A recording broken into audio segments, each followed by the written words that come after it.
Hello, my YouTube family. I'm going to get right into it because I don't know if and when you guys will come in to watch this at a later date.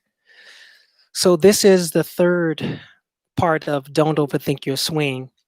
And I'm going to, right now, I'm in Chicago. I had to come here to sing at Judge Porter, his homegoing service. He made his transition, and he was like a second father to me. And I was so just done with singing at funerals for a good while. I'm like, yeah, I'm good, I'm good. And people offer the money. I'm good. Well, how much is it? Okay, but I wanted to say I'm good because there's so much death. But as I laid down one night, well, first of all, when my brothers asked me to sing, automatically, no, no, yeah, of course, I'll be there. But as I was in bed feeling bad for myself because everyone's asking me to sing and record their songs for little to no money, and people are asking me to perform at their funerals. So, but then Spirit spoke and said, "To whom much is given, much is required." So I'm like, you're so right. So let's just keep it moving. And I know that God will provide through it all. But this song here, I want to sing this song for you all because the United States and the world, we're experiencing times like never before. And I know believing in a higher power, having that faith in source creation also helps me to have faith in myself and knowing that I'm doing the best. So this song that I'm going to sing for you, it's one that, you know, just talks about who we are, how we are, and maybe why we are. But it's a song called Who Am I? And it's made by Casting Crowns. And I sang this at the service the other day. And you guys may have heard me sing it before. But I wanted to sing this for you all right here, right now. Know that you are a child of God.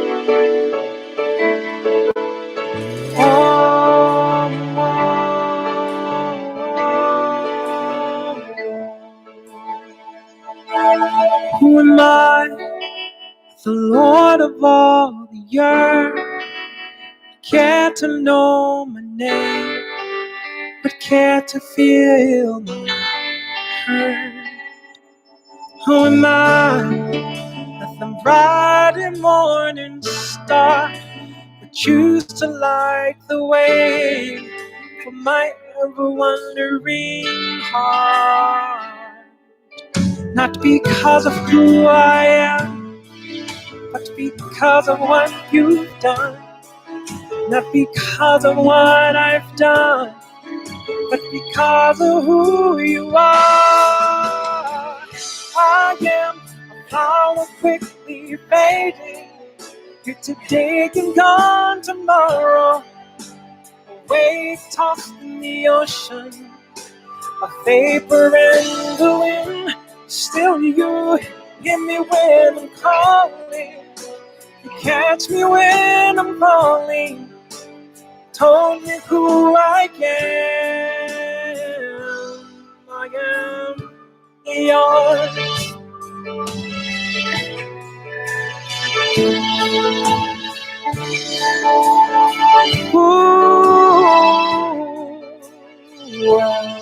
Who am I that the eyes that see my sin would look on me with love and watch me rise again? Who am I that the voice that calmed the sea call out through the rain, calm the storm in me? Not because of who I am, no, but because of what you've done. Not because of what I've done, no, but because of who you are. I am a flower quickly fading, If today can come tomorrow, a wave tossed in the ocean, a vapor in the wind. Still you hear me when I'm calling. Look, you catch me when I'm falling. You told me who I am. I'm yours.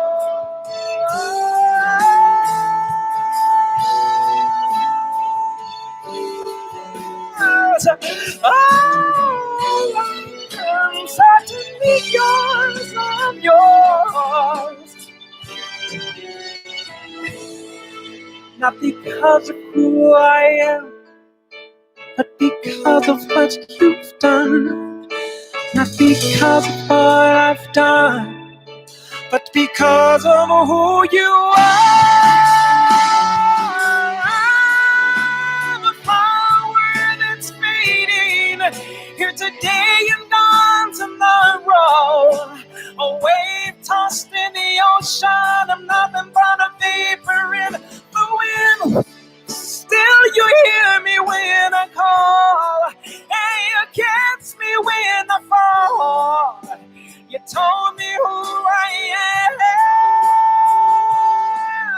I'm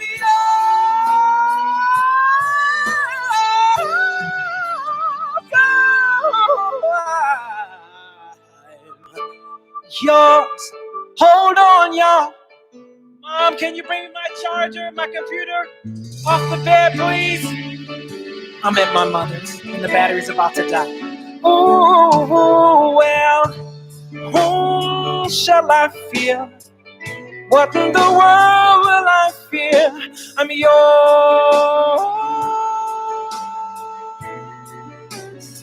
Yeah, I won't be afraid, no, 'cause you're with me. Greater is he within me than he that's in the whole wide world. I can do all things, yeah, the Christ consciousness that strengthens me. I'm yours, yours, yours, yours, yeah. I'm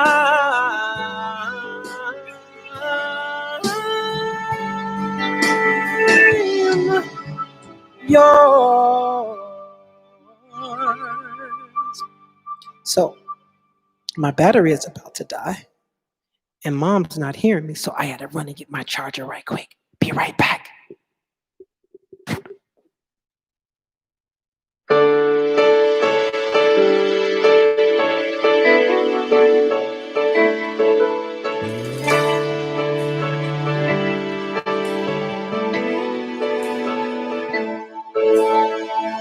Okay, I'm back. Hold on.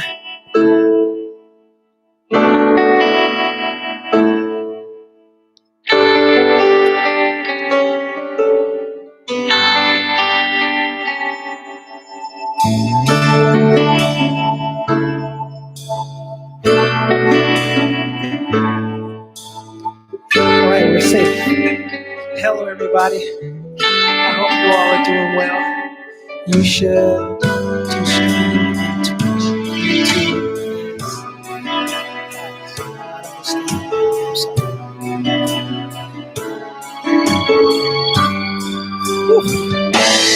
Oh, you guys have music in the meantime. It didn't stop. Okay, I'm definitely going to sing another one before I finish.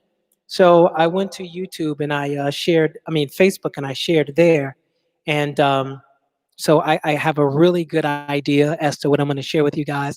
And I do believe it's going to be a lot quicker than what was shared um, on YouTube, on Facebook rather.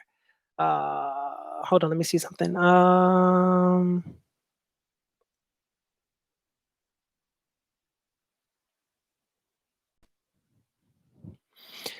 Okay, so there's a lot I want to say, but I'm going to put this in a nutshell. You know, we as You know, the human family, we are experiencing serious and even severe change. And we are going from where we were to where we are to be. And everything must change. And I believe that we all agreed to come here during this time of major shift and transition, just like the children of Israel. In the Bible, there's a story about an exodus from Egypt as slaves to the promised land. And we are all children of source creation because we were all created by the Creator. And we were created by the Creator to do what? Create.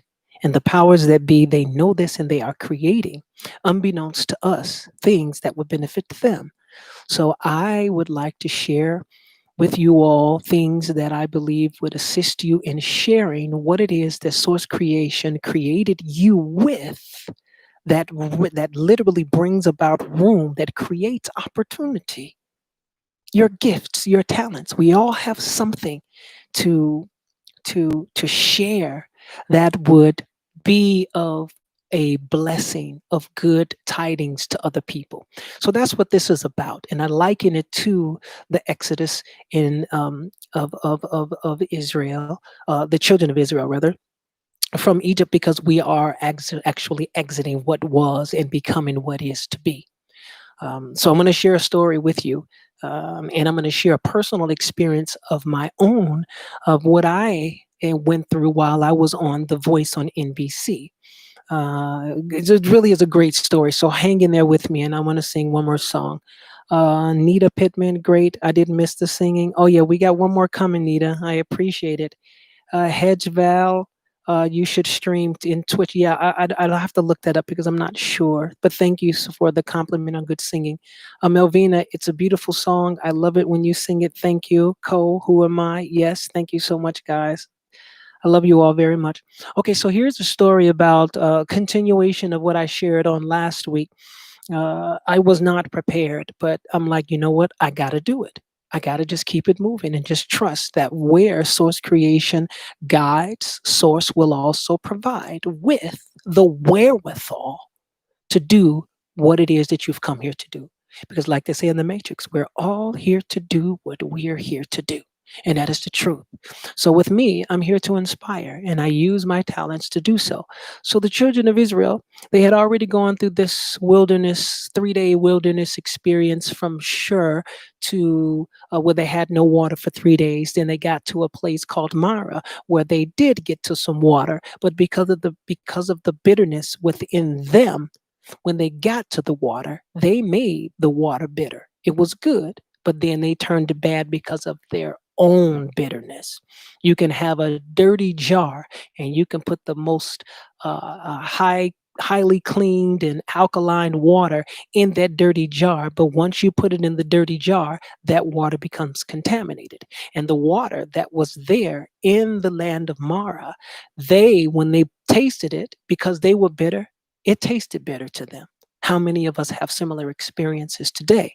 Well, when they left that experience, they did so into the next faith purging process of their life's experience, but not before Source Creation told them, hey, now here's what I need you to do. If you follow my statutes, if you keep my commandments, if you just do good, then you will be blessed. If not, then this is what will bring about the same diseases and issues that were put on Egypt. Now, fast forward, they get to the new land, another place, land up in the wilderness, and they're complaining about what they did not have to eat. So they go to Moses and Aaron and they're complaining. They're pissed off at them. And Moses and Aaron have to go to God and say, hey, God, I need to holler at you again. So he said, listen, the people are complaining about the food. So God was like, all right, I hear you. All right, so I'm going to bless them with some food and I'm going to test them. So God allows manna to fall from the sky, and this dew-like substance was on the ground. And they say that it was like coriander seed, and it was like bread with honey.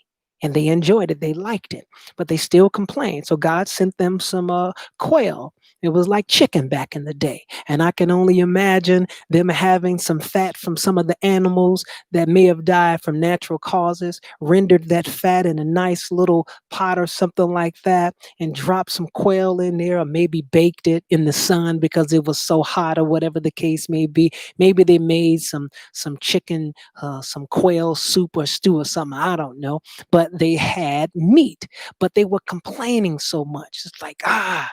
But the fact of the matter is, they were told to gather just enough for the day, but they didn't do that. They failed the test. They had an opportunity that could have and would have led to even more, but they failed the test. They overthought their swing. And how did they do that? They gathered more. They did what they were not supposed to do. So, as a result, when they woke up, they had worms and stank. Yes, the excess produced worms and stank. I love the fact that the Bible says stank. I love it. So the thing about it is, how many of us we have hoarded? How many of us have had so much more than we needed? How many of us were complaining because we wanted so much more than we got, even though what we got was something more than what we had before? But yet and still we find a way to complain. But just like God blessed them to have more, God blesses us as well. So grace and mercy follows us. So now they go on and they're moving throughout the wilderness and they're still complaining. But God was like, look, all right, here's another deal. Here's another test. The Sabbath, keep it holy. So on the sixth day, gather twice as much, so that you will not have to go out and gather on the Sabbath. They gathered it, but on the Sabbath, they still got up and went to look for the manna that fell from heaven. That was where they messed up. So they blew it. So they blew another opportunity to grow, to do better, to be better. Now, here's something about, so when you hear a share, a motivational speech, a sermon, or see somebody's text on one of the social media sites and it's to inspire you, to uplift you, look to see how that may be applicable in your life so that we can all learn. Because I could see, being back in the day, if my brothers and my friends and family decide they want to get up, I would be like, hey, fool, what you doing, man? I am dude said, don't do that. Don't go out. If I got to grab him by his collar and say, look, then that's what we have to do, because we are our brother's keepers. But again, we can only do so much. How many people do we know that's doing something that is so out of line? It's like, even with what we're dealing with here in the United States, it's not only about African Americans, Black people, Negroes, the N word, whatever y'all call us. No, this is about minorities. And if they were called white supremacists or whatever, if they get to the point where they get rid of all of minorities, then you think their racism is going to stop? It's going to continue to grow, whereby they may discriminate against the women and then a class of people. That's why we have to stand together for what is right. And this is what they were told to do after they were blessed from the land of Shur and Myra to get the water. So God made the water better by pushing the log into the water, which was indicative of the tree of life, the tree of truth, God, Christ consciousness, so forth and so on. That's what turned that bitter water into sweet water. But he told them, follow my commands. But what did they do? They still chose not to do what they were supposed to do. So they got up and they still went out and gathered. They missed another opportunity. So let me just liken that to another situation, my own personal experience on The Voice. Now, if you've not heard me talk about this, I'm going to share this with you now in a nutshell. Many of the singing reality shows told me no, but it was by favor of source creation and my own faith in God and in me and keeping my word that I unconventionally, I made it onto The Voice. And they were 30 days into their second season. Now, I was sequestered, quarantined, so to speak, with the show from October all the way until I was released in April. But that favor as to how I made it on the show continued throughout the show to the point where a young lady came to me after I was released in tears and asked me for forgiveness because she, as well as many other contestants, thought that I was a rich guy who was already pegged, chosen to win. But no, so that's the kind of favor. But what happened was you're not allowed to leave the grounds, the property, the sequestered area because they don't want people to see who may or may not have been released from the show. That would kind of give it away. Right. So my daughter came down for one of the tapings and they hadn't provided her ride. And so I kept calling different people to ask and inquire about where my daughter's ride is. I didn't have the money back then, so I was freaking out quite frankly. Like, man, I don't understand. What's the problem? Hey, do you guys have transportation? No. Hey, excuse me. Do you guys have a transportation for my daughter yet? And I did that about 5 times. I even called the limousine service. So now I'm at a recording and then God, source creation allowed, touched one of the key people in the family of the voice to come specifically to speak to me after I finished my vocal recording at the studio. And he said, Jesse, you're so loved and people really do appreciate you, but you're asking for too much. And immediately I thought, wow, I did ask like several times about my daughter's transportation. And he said, yeah, but you know what, Jesse, we as fathers, we can have a tendency to over worry and concern ourselves. But I don't want, I want you to stay here. I want you to go on and win and do great things, but just don't ask for anything else. I was like, okay, I won't. So when we received our per diem, which is what an allowance that you get of money to eat with, because a lot of the unions like SAG-AFTRA, even though I was a SAG-AFTRA member, they still allowed NBC The Voice and other reality shows to use their members, where we pay our dues to become the success without paying us. And when I found out, because I knew, oh, I'm SAG-AFTRA, oh, I know they're going to pay me. I know I'm going to make some money to take care of my bills from October through April. They allowed them to use us as many times up until a certain point for free. For free. So bottom line is when I got the money to eat with, then I got my daughter and I took a taxi to take my daughter all the way to where she was staying with the family. When I got back, they were all waiting outside the hotel. You broke the rules. You're going to be punished. Go to your room. So I go to my room. One of the producers came up. Where did you go? What did you do? I said, well, you guys hadn't provided the transportation for my daughter. So I just waited until I got money to eat with. And I went and took her to the family she was staying with. She already missed 2 days of school. She felt so sad, so bad. She was remorseful. She apologized. She said, don't worry about it. Don't worry about it. I'll make sure it's okay. I'll fix it. But wow, what is this you have on your wall up here? I said, what's my vision board? When did you create this vision board? A year ago. What? How? And what is this? Well, the Bible teaches us to write the vision and make it plain. I just wanted to make it so plain where all I could do is just look at it, plain and simple. And any angel, any person can look at that and see this is the desire that you put in my heart, God, as a result of me delighting myself in truth. I was afraid to live before, but now, because I was afraid of dying and going to hell, but now that I know you, I desire this. You put it in my heart, so let's make this happen. And it happened. And she was like, but this Anthony Evans and you, what is this? I said, well, I created that after I knew that Anthony Evans and I would be in the battle round. But I reframed it, took pictures of he and I from the internet, cut them out, and I made it whereby, my arm was lifted up, so forth and so on. And she was like, but that's exactly how you guys, I said, I know. I know.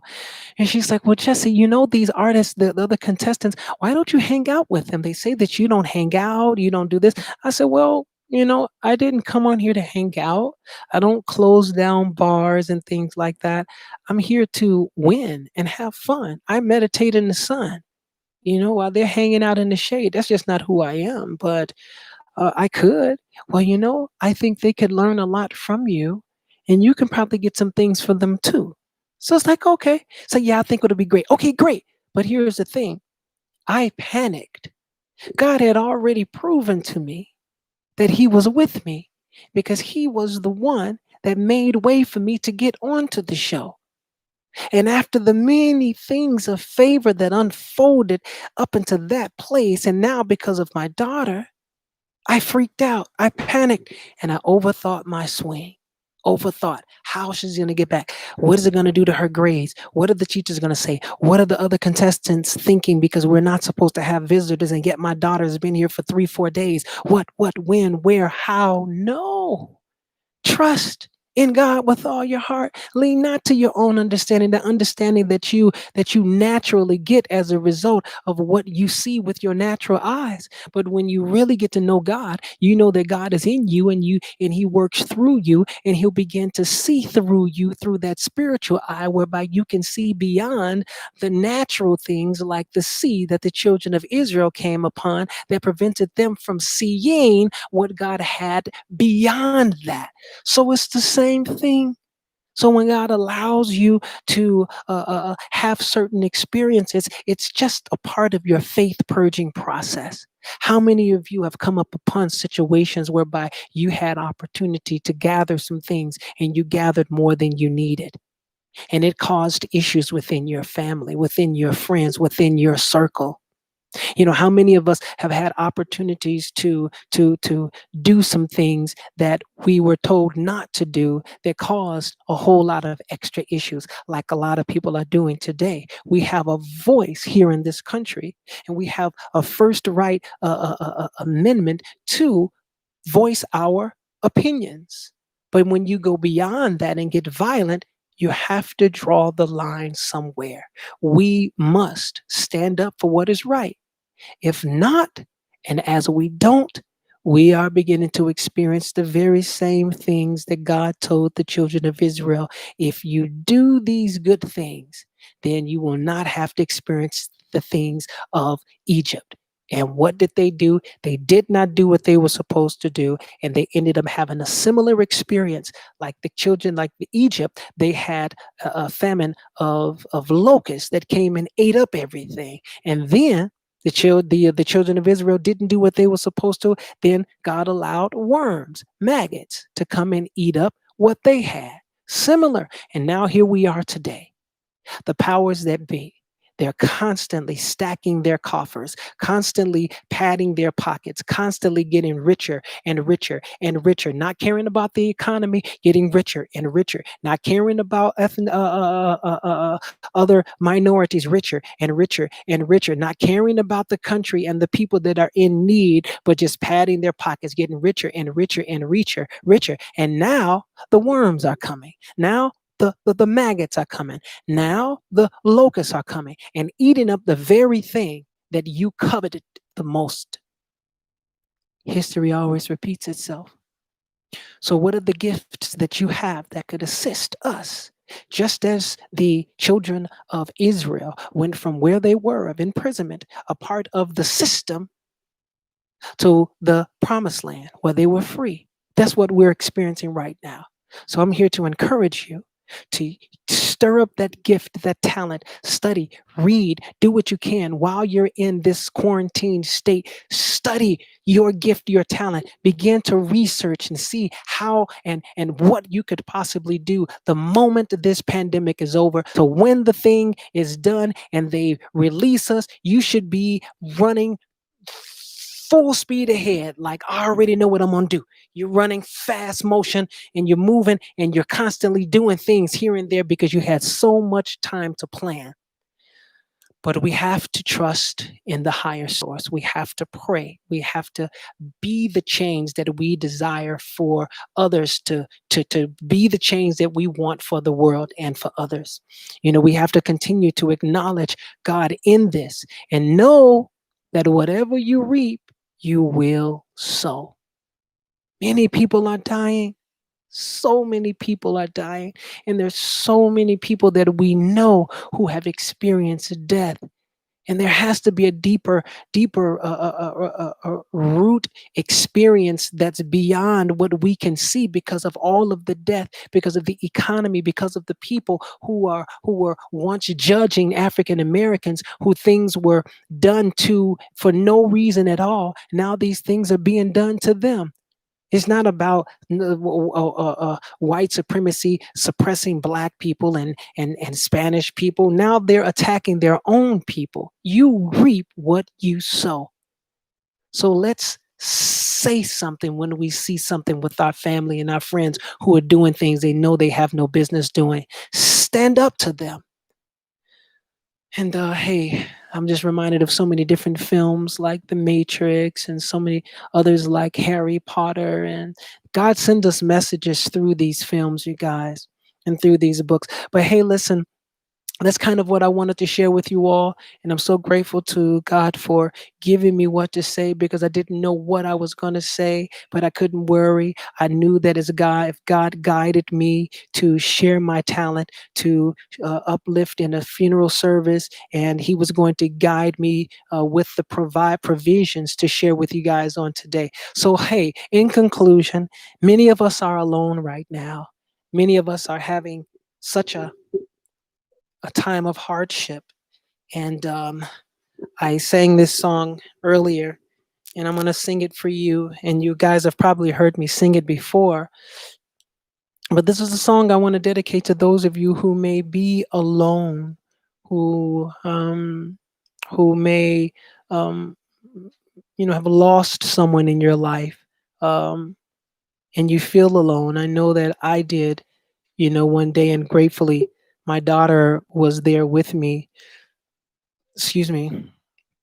But I want to sing this song for you, like from your loved ones who may have made that transition. They want to use me to sing a song. Like yesterday at Pop's Porter's funeral, I came out and I said, hey, will you all allow me to use this big head of mine and imagine Pop's going to heaven? And he's like, hey, God, it sure was a good ride, wasn't it? But I'd like to sing a song for you.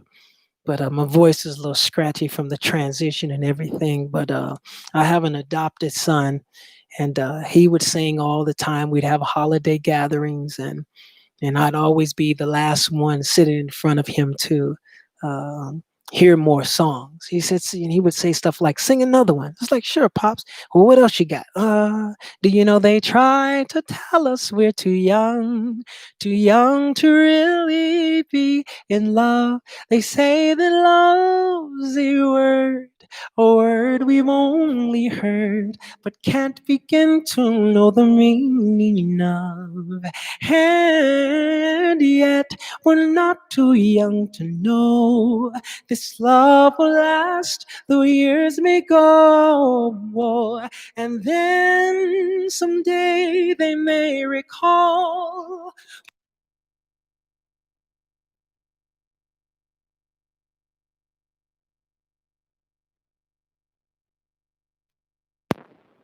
We were not too young at all. So that's kind of what I would sing to Pops. So Pops was like, so I want to, sing it, but I'm going to throw the mic down to Jesse and have him sing it to you. But I really want him to sing it to you through and as my beloved, the love of my life, Mildred Porter. And then I sang this particular song. So if your loved one has transitioned, hey, this is a song that I could see them asking me to sing to you. I've been so many places in my life and time. Sung a lot of song and I made some bad rhyme. I've acted out my life on stages, thousands of people watching.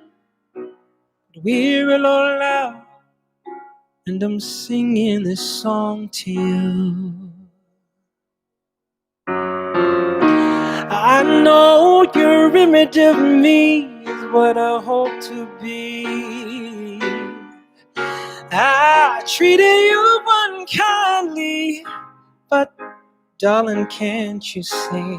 There's no one more important to me. Baby, can't you see through me? We're alone now, and I'm singing this song to you. You taught me precious secrets of a true love withholding nothing. You came out in front when I was hiding, but now I'm so much better. And if our words don't come together, listen to the melody, 'cause my love's in there hiding. I love you in a space where the no blaze on time. I love you for my life. You're such a friend of mine. And when my life is over, remember when we were together, free. We were alone, you and I were alone, and I was singing to you.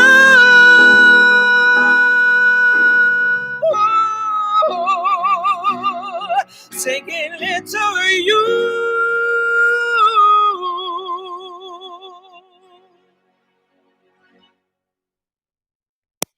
Love and light, everybody. I appreciate you all taking time to be here with me. Please do share it. And I found out there's a way to have the caption for those of you in other countries. I'm trying to figure all of this. I'm figuring all of these things out.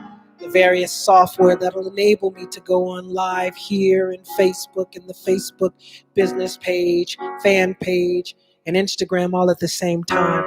I'm grateful to my guy Cole, who blessed me with an iMac computer. Thank you, Cole. And for all of the others who are sown into my life, you reap what you sow. And I just desire to sow good. I want everyone to do good. Let's pray for the United States as we pray for you all. And let's just trust in God and know that He will get us from where we were, where we are, knowing that we cannot go back, because everything must change. Nothing stays the same. Oh, so trust Him, acknowledge Him. Everything happens for a reason. You see something, say something to your family. Don't let them go out and do crazy stuff. But then again, you can only control what you can control, which are your thoughts. So use your imagination and begin to see things as you desire for them to be. Be the change that you want for the world. I'm Jesse Campbell. And if you guys want to be a blessing, it's up there in the caption. You can use one of the pay apps if you'd like. And I appreciate you all a great deal, and I'll see you back here next Sunday. All right, take care, everybody. Love and light. Peace.